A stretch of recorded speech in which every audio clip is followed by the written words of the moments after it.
गर्व से कहती हूँ, मैं उषा किरण आर्य जन्मना आर्य समाजी हूँ। मेरे परिवार में से 32 ऐसे रहे जिन्होंने सभी आंदोलनों में भाग लिया। कुछ लोग परेशान होते हैं कि आर्य समाज मंदिर तो नहीं है, तो फिर हम वहाँ क्या करने जाएं? महिलाओं की स्थिति में क्या आपने अंतर देखा तब और अब में? इतना जागरण नहीं था जितना अब है। तो आर्य समाज महिला समिति उनके लिए क्या कर रही है? जो युवतियां दिशाहीन हैं वो तो आर्य समाज में कभी आएंगी ही नहीं। हम बस सुनते चले आ रहे थे, युवाओं को लाओ, नए लोगों को लाओ, हम छोड़ेंगे तो कोई आएगा।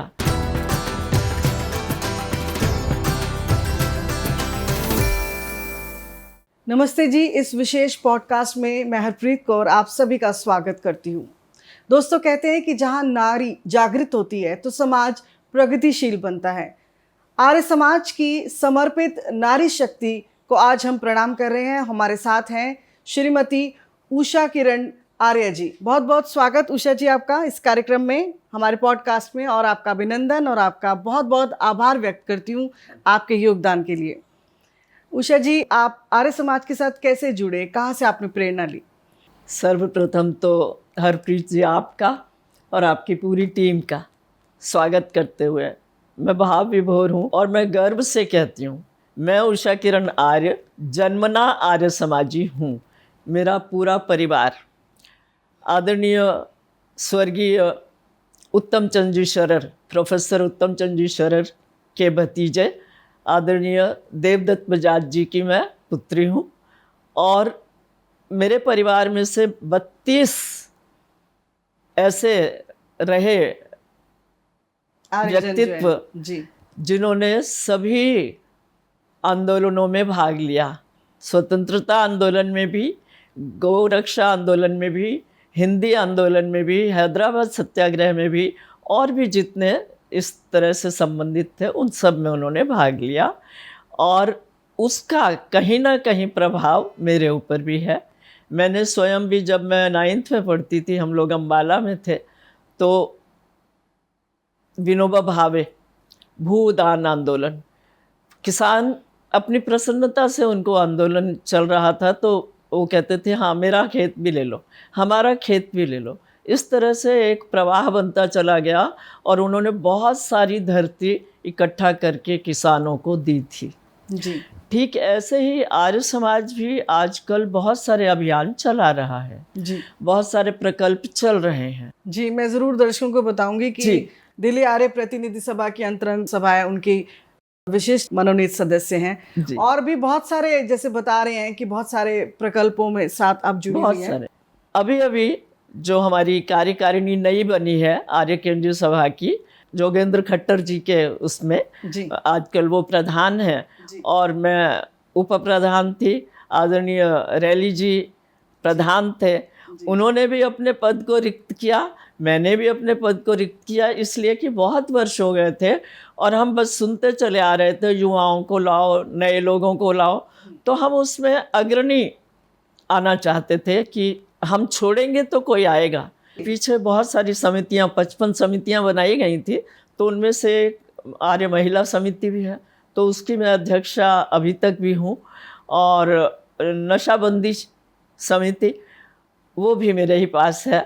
अब इस समय आप देख रहे होंगे कितने ही सारे ऑनलाइन कार्यक्रम चल रहे हैं, और मैं दावे के साथ कहती हूँ पुरुष वर्ग से भी अधिक, फरीदाबाद इत्यादि को आप छोड़ दीजिए, दिल्ली के अगर आप जितने भी कार्यक्रम हैं ऑनलाइन, उनमें महिलाएं आगे हैं जी। आप गिन कर देख लीजिए। आर्य समाज रोहतास नगर से हैं, रचना जी का ज्ञानदीप कार्यक्रम है, और इधर ताली वंदन है जी। बहुत सारे कार्यक्रम हैं जो निरंतर बिल्कुल आबाद गति से चल रहे हैं, और उनको कहीं हमने रोका टोका नहीं, क्योंकि उसमें कुछ गलत है ही नहीं। कुछ लोग कहते हैं कि क्या है, भजन गाने से क्या प्रचार हो जाएगा। आप मानना पड़ेगा आपको कि संगीत अपने आप में एक विधा है, और संगीत एक बहुत बड़ा, बहुत उच्च कोटि का माध्यम है। संगीत सीधे सीधे हमारे मन को स्पर्श करता है।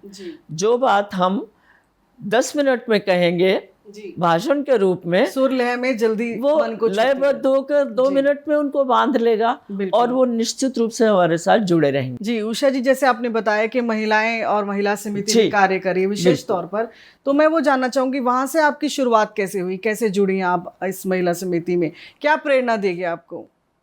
मेरा ये प्रयत्न रहा, ये प्रयास रहा कि मैं कोई मीटिंग छोड़ूं नहीं, और ये भी प्रयास रहा कि मैं निश्चित समय पर पहुंच जाऊं, निर्धारित समय पर, ताकि बाद में मुझे पूछना न पड़े, अरे फिर क्या कहा था, और क्या कहा था, और क्या बोल गए। ये सारी बातें मायने रखती हैं, और ये सारा जो प्रयास है मैंने अपने परिवार से सीखा है।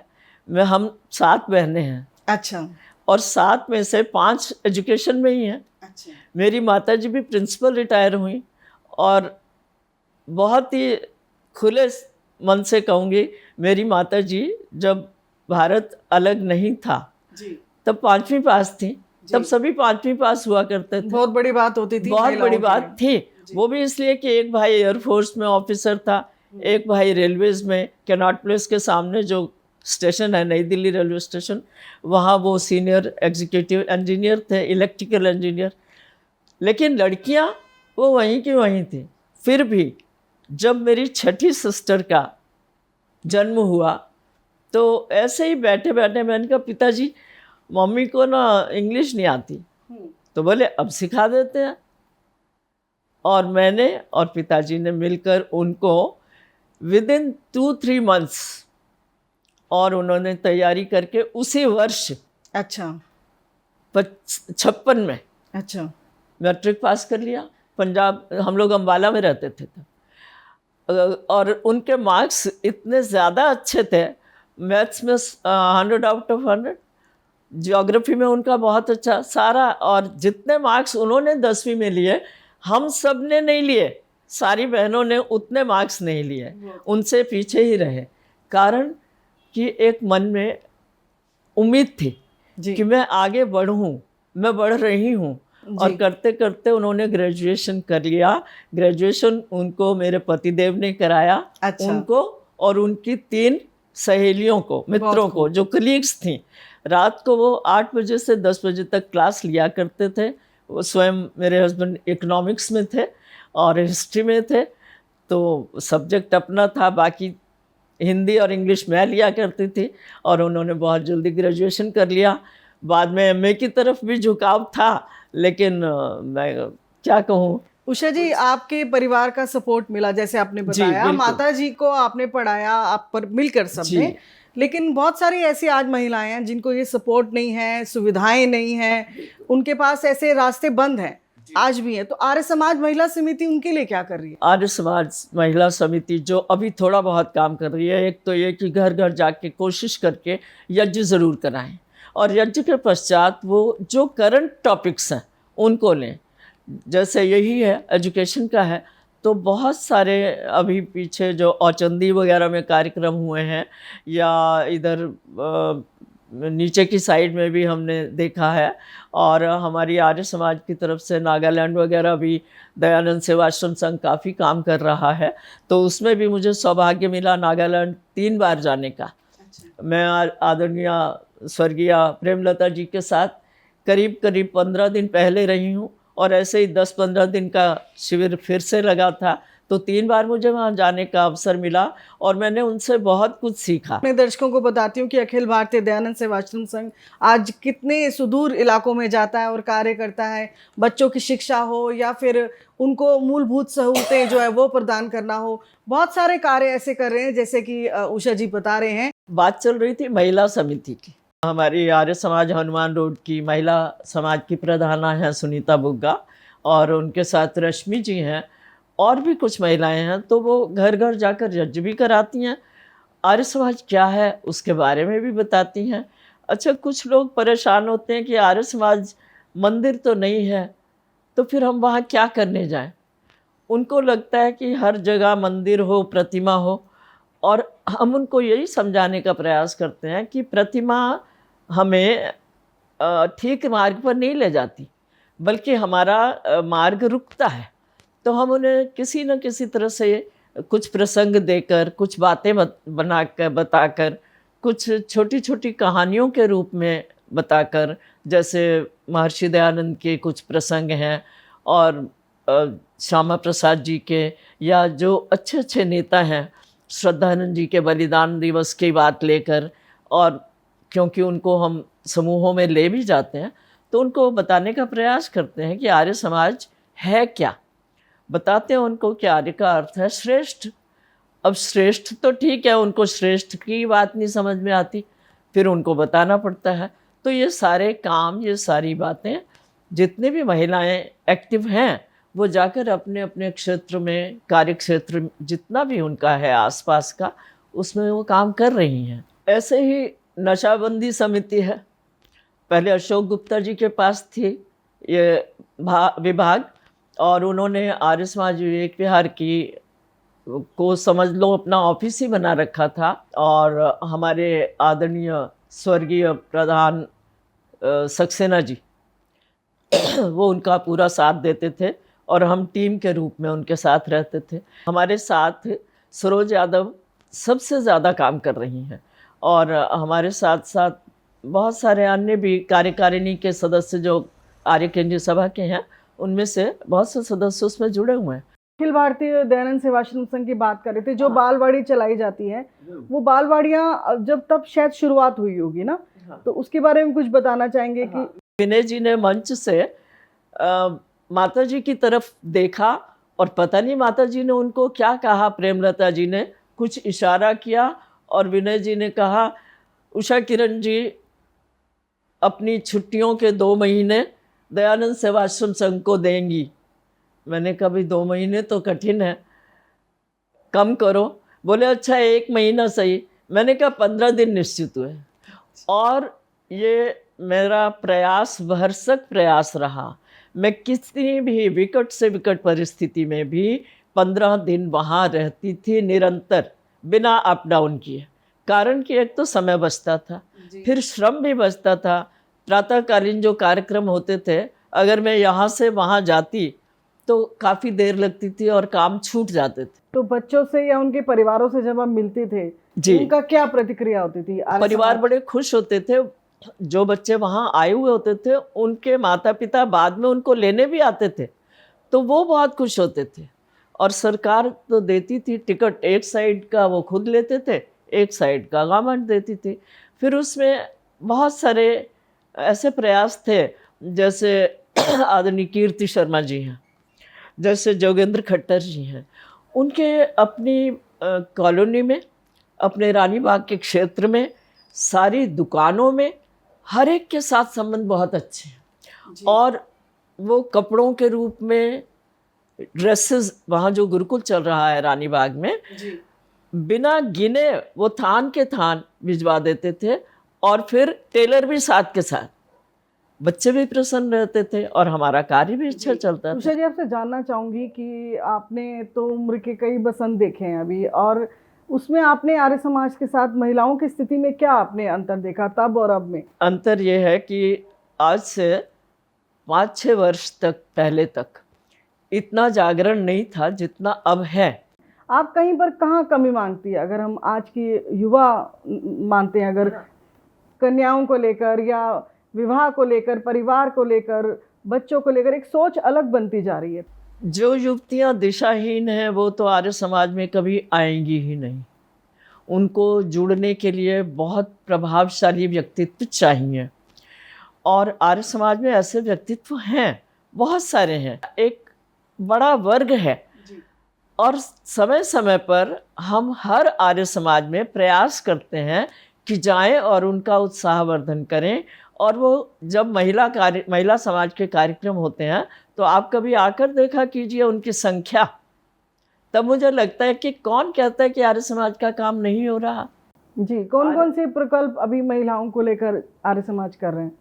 एक तो यही शिक्षा के क्षेत्र में, दूसरा नशाबंदी वाले क्षेत्र में, स्कूलों में जा कर छोटी छोटी सिटिंग्स लेना, उनसे छोटे छोटे जैसे नाटिकाएं इत्यादि होती हैं, उनको पहले हम दिखाते हैं। श्रद्धानंद जी के बलिदान की, महर्षि दयानंद जी की, और आर्य समाज के जितने भी कार्य हैं, श्यामा प्रसाद जी ने जो जो कुछ किया, हमारे जितने महापुरुष हाँ हैं। जितना भी ये हमारा स्टाफ है पीछे का, वो सब क्या क्या उन्होंने किया, कितने बलिदान किए, जितने हमारे नेतागण थे उनके बारे में बताना और उनको इकट्ठा करके ग्रुप्स में फिर उनको बांटना कि आज तुम इस बात पर चर्चा करोगी, आज तुम तैयार होकर आओगी, इस बात पर चर्चा करोगी। उनको साहित्य देना, साहित्य वितरित करके फिर उनसे प्रश्नोत्तरी के द्वारा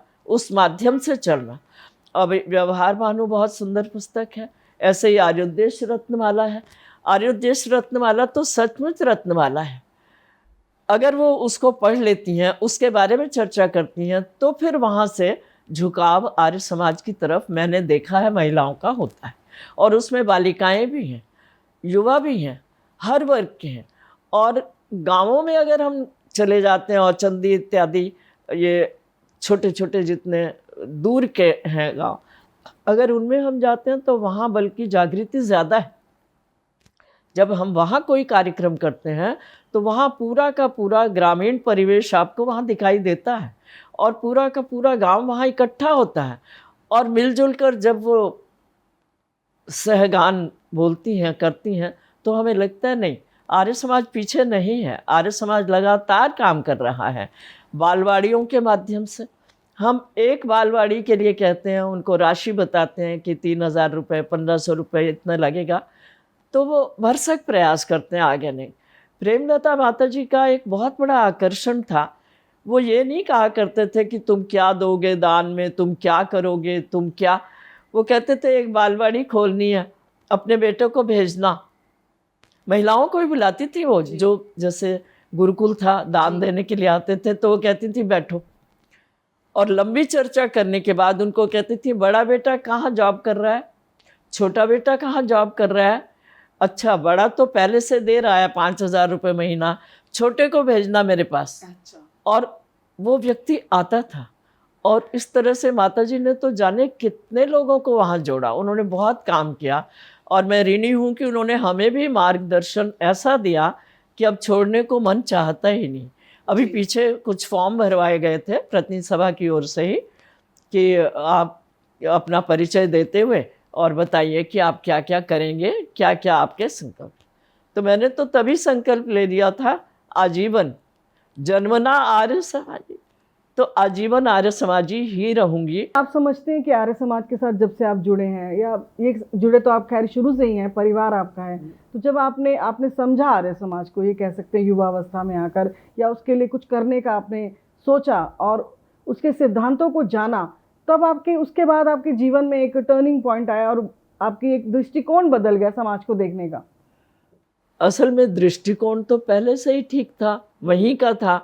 पहली बार स्टेज पर शायद मैं गई थी जब मैं 7वीं कक्षा में थी। अच्छा। और तब कृष्ण जन्माष्टमी था और लोग पूजा कर रहे थे और वो सब कर रहे थे, तो तब वहाँ के सीएम आए थे हमारे कार्यक्रम में। बहुत भव्य कार्यक्रम था और मुझे नहीं मालूम था कि कौन करा रहा है या कौन नहीं करा रहा है। मुझे तो ये कहा गया था कि कृष्ण के बारे में कुछ बोल सकते हो। अच्छा। मैंने कहा हाँ बोल सकते हैं। तो मैंने थोड़ी सी कृष्ण की जन्म की और वो पृष्ठभूमि लेते हुए उनके बारे में थोड़ी थोड़ी बातें जो जगाने वाली थी, जैसे वो कपड़े चुराने वाला या बांसुरी बजाने वाला। बांसुरी बजाना कोई गलत बात थोड़ी है, संगीत तो संगीत है। और संगीत के माध्यम से अगर गाँव में पशु इत्यादि इकट्ठे हो सकते हैं और गोपियाँ भी इकट्ठी हो सकती हैं, तो हम संगीत के माध्यम से क्या नहीं कर सकते।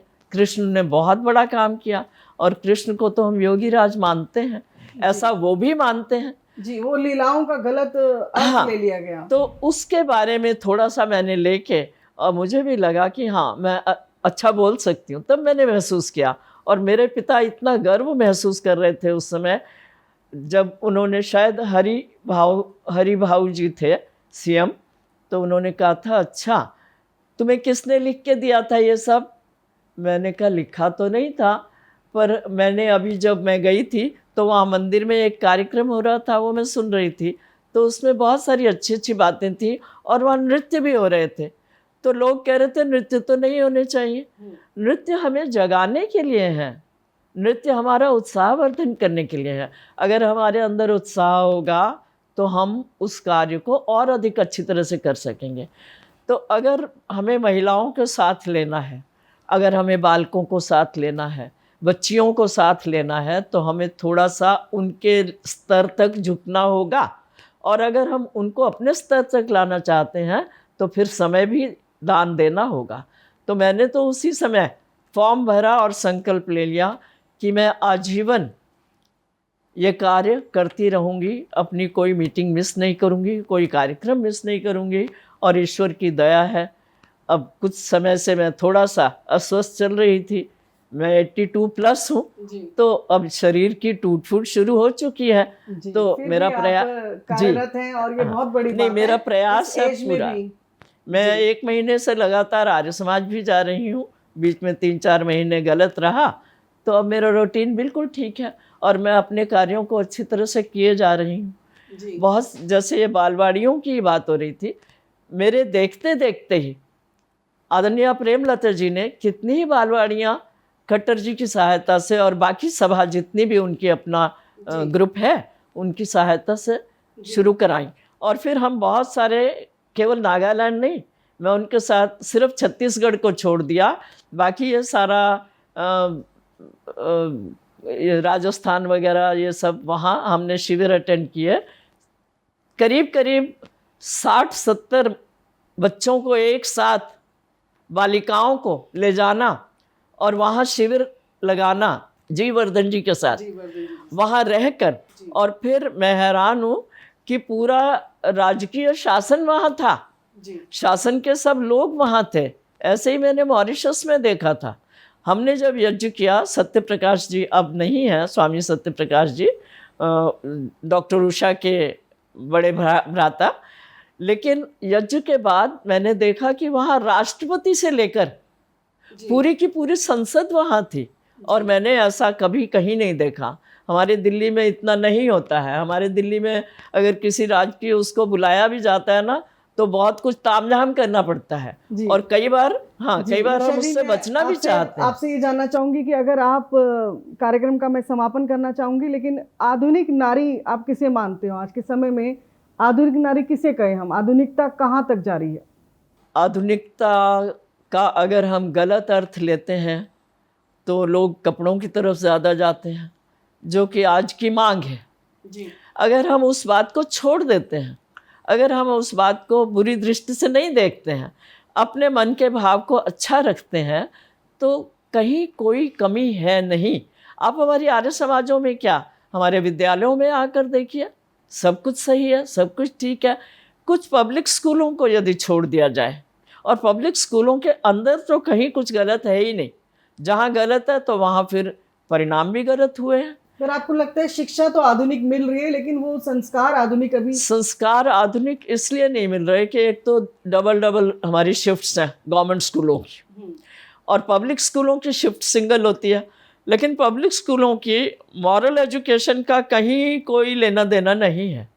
मैंने देखा है, मैं अपने समय में 70-72 विद्यालयों की, क्या कहना चाहिए, सहयोग की दृष्टि से प्रधाना के रूप में उनके पास जाती थी, हर विद्यालय में जाती थी, उनके कार्यक्रम देखती थी जितने भी होते थे, और फिर उनको कोप अप करना, उनके परिणाम देना, उनकी रिपोर्ट्स बनाना, जो मैं आज भी कर रही हूँ। तो उनका एक ही काम होता था, राष्ट्र की तरफ सोचो। राष्ट्र की तरफ अगर आपने युवाओं को जोड़ लिया, मोड़ लिया, अब आज देखिए ना वांगचुक के माध्यम से क्या हो रहा है।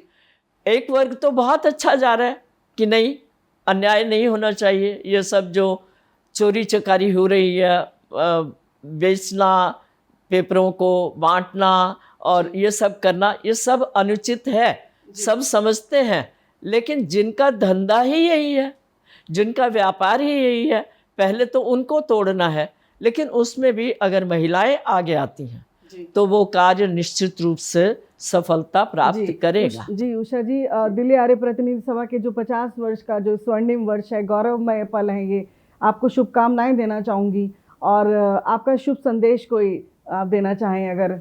मेरी ओर से सबके लिए संदेश यही है कि यथाशक्ति इधर उधर की बातों में न भटक कर लोगों को ये समझाएं ये ईश्वर एक है। महर्षि दयानंद ने एक ही संदेश दिया, हम सत्य की राह पर चलें। तो आशा है कि मेरी इन बातों से कहीं ना कहीं प्रेरणा मिली होगी।